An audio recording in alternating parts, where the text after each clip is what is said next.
Hello everyone, it's your boy CDusk back again, and I got to thinking recently. Online video and YouTube in general has evolved and changed a lot throughout the years, from being short form in the early days of YouTube to being hours long with documentaries from the likes of Shane Dawson and many others. But despite all of this, short form content still continues to live on. While no longer a primary focus on YouTube, other apps still continue to use the format to this day. Today I thought we'd take a look at short form content and the changes it has gone throughout the years from the now defunct Vine all the way up to TikTok. Let's take a look at the evolution of short form online video. Vine was founded in June 2012 by trio Dom Hoffman, Rus Kusapov, hopefully I didn't butcher that, and Colin Crow. The three set out to create a social networking app that allowed users to share short videos with their friends and family. Only 3 months after founding the company and creating the main base of the app, Twitter acquired the Vine brand for $30 million right before its launch in October of 2012. What compelled Twitter to buy out the company so fast when it was only in its early stages was Vine's overall unique format. What made Vine stand out and look much different to other online sharing apps such as YouTube at the time was the short-form nature of the content, with the app limiting users to create only 6-second videos. In Twitter's eyes, they saw Vine as a video form of their already established platform, as at the time they had yet to implement their own version of video on the main site. Vine would launch on the iOS App Store on January 24, 2013.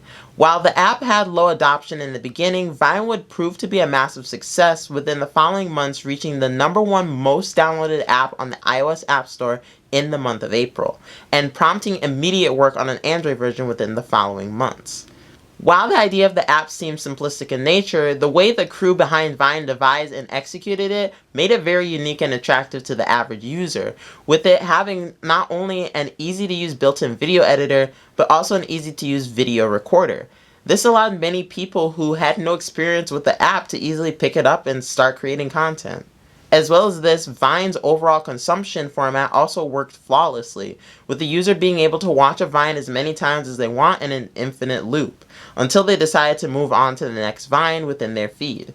Even further diversifying Vine as a service was the implementation of categories that allowed users to easily navigate the app and find genre-specific content they wanted to consume, such as comedy, art, animal videos, DIY, and much more. This was something that YouTube didn't really have at the time, or really any other platform. On top of this, Vine also had many other features found on other social media platforms, such as being able to comment and repost other people's content. Later in July of 2014, Vine would also introduce a statistic to their videos called loop counts, where the video itself would display how many times it had been watched/looped. With all of these features and the help of talented creators by its side, Vine became an icon amongst many during that 2013 year. But, like with any rising product or service, competition would emerge that would threaten to dethrone Vine as #1 spot.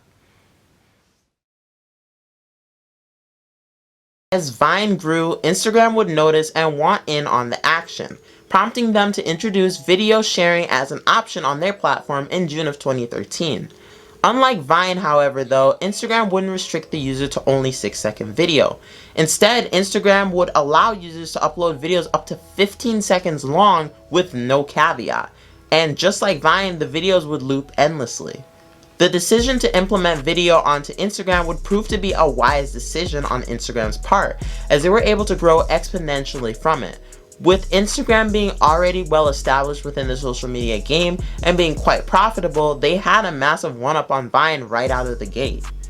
As well as Instagram, apps such as Snapchat, who'd already implemented 10-second video into their app, somehow also rose in popularity throughout the year of 2014, further tearing away at Vine's #1 position.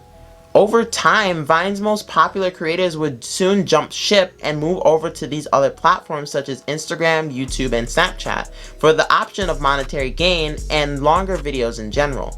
With Vine without a profitable way to sustain itself and not having the option for advertisements available, the service would take a massive hit within the following 3 years of its life. But of the apps that dethrone Vine, only one contender would truly be a spiritual successor to Vine and heavily impact the short-form online video medium going into the years preceding 2014. But before we get into what the app did to evolve the genre as a whole, let's dive into the history of how it all came to be in the first place. In 2013, a man by the name of Alex Zhu had a brilliant idea for an app that he thought would be an instant money maker. Zhu's idea was to create an educational social networking app that would allow both teachers and students to create short-form educational videos around 3 to 5 minutes long on different subjects within the school sphere. With the idea never leaving Zhu's head and constantly pounding at his brain, he knew he had to make it a reality. So, Zhu partnered with his longtime friend Liu Yang to construct and build the app of their dreams. After raising $250,000 from venture capitalists to create the app, the two diligently began work to bring the app to reality. After 6 months of endless amounts of coding and development, Zhu and Yang would finally create and launch their app, now known as Cicada, to the world for everyone to see. But shortly after launch, the duo would soon notice an immediate problem. The content that creators were producing and distributing on the platform weren't very engaging, let alone interesting in general. On top of this, the teen demographic that Cicada was trying to target didn't seem all that interested in the app, opting to just brush past it. All of these problems, as well as numerous other ones, sealed Cicada's fate before it even truly got started. Cicada became a massive failure and lost Zhu and Yang $230,000 of their $250,000 acquired from investors. While many would have just returned the remaining money to the investors and called it a wash, Zhu and Yang instead decided to scramble and search for a new idea that they hoped would be a $1 million success. Lucky for Zhu, the idea for that $1 million app would come to him on the train back from his job in Mountain View one fine evening. As Zhu sat on the train, he noticed a group of young teens that were fiddling on their phones. Half of them were taking pictures and videos, and the other half were just chilling listening to music. It was right then that Zhu had a eureka moment. Zhu had the brilliant idea to design an app that allowed users to create music videos, lip-syncing and or dancing to any song of their choosing with a vast catalog of music. After sharing the idea with Yang and him approving, Zhu and Yang began creating blueprints for what the potential app could actually look like and how it could actually work. After locking down the concept, Zhu and Yang gathered their small workforce in China and began development of their new app. Within only 30 days of work, the team constructed and released the first version of their new app, now known as Musical.ly, to the general public in July of 2014. Musical.ly allowed users to create 15-second to minute-long videos lip-syncing to music, comedy, dialogue, and many other different voices. While Musical.ly on the surface looked much different than Vine, both shared a lot of similarities. For example, both had an easy-to-use push-to-record video recorder and also easy-to-use video editor that allowed users to add titles, effects, and transitions to their clips. As well as this, Musical.ly had its own feed similar to Vine that allowed users to watch content recommended to them by the algorithm and like and or comment on the video itself. Musical.ly also didn't just limit users to music-themed videos. Instead, they allowed users to create and upload videos without music in them if they so please, just like Vine. Similarly, Musical.ly also ran with the looping video format, only tweaking it slightly to allow users to pause the video during the actual playback.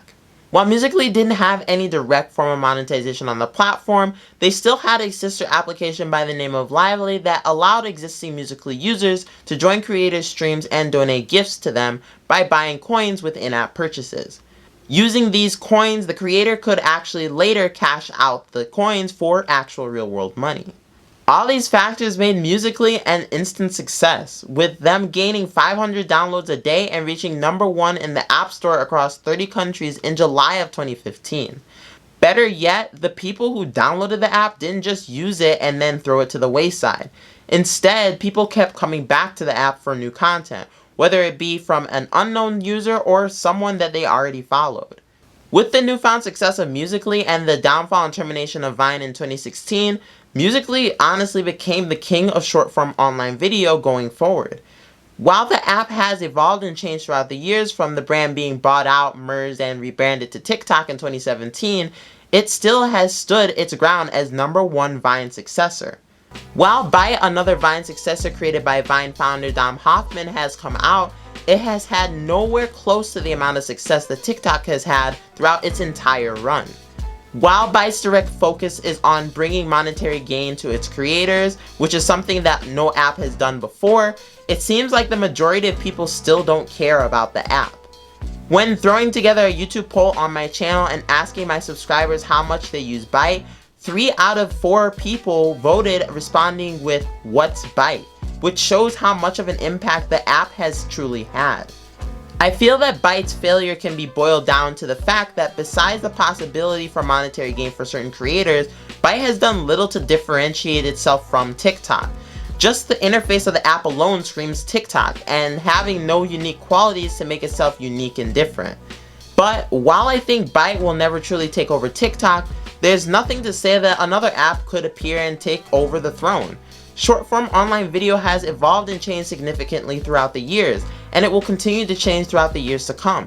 Whatever lies ahead for this genre of video, I'm sure it will no doubt defy the medium and bring something unique and special to the table, just like Vine did all those years ago. And with that, that basically wraps up my video for you guys.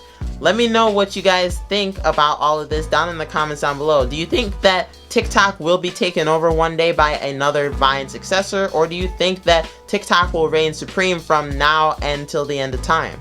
Also, if you guys did enjoy this video, make sure to give it a thumbs up and let me know if you guys want to see more of these types of videos. I have a lot of fun researching all of this, so if you guys like them, then I'll do more. Also, if you're new around here, make sure you subscribe to this channel because I do videos like this all of the time. And if you found this video interesting, you may want to check out some of the other series on my channel. I actually have a series on my channel called the Downfall series, where I take a look at creators who are defunct or aren't as popular anymore and where they are now. And then I also have another series on my channel called the Rise series, where I take a look at creators who are popular and how they got to the point where they're at now. So if you guys like this video, you'll probably like those series as well. So I recommend that you check them out by clicking the boxes beside me right now. But with that being said, I've been CDusk. I hope to see you guys in another video real soon. Peace out.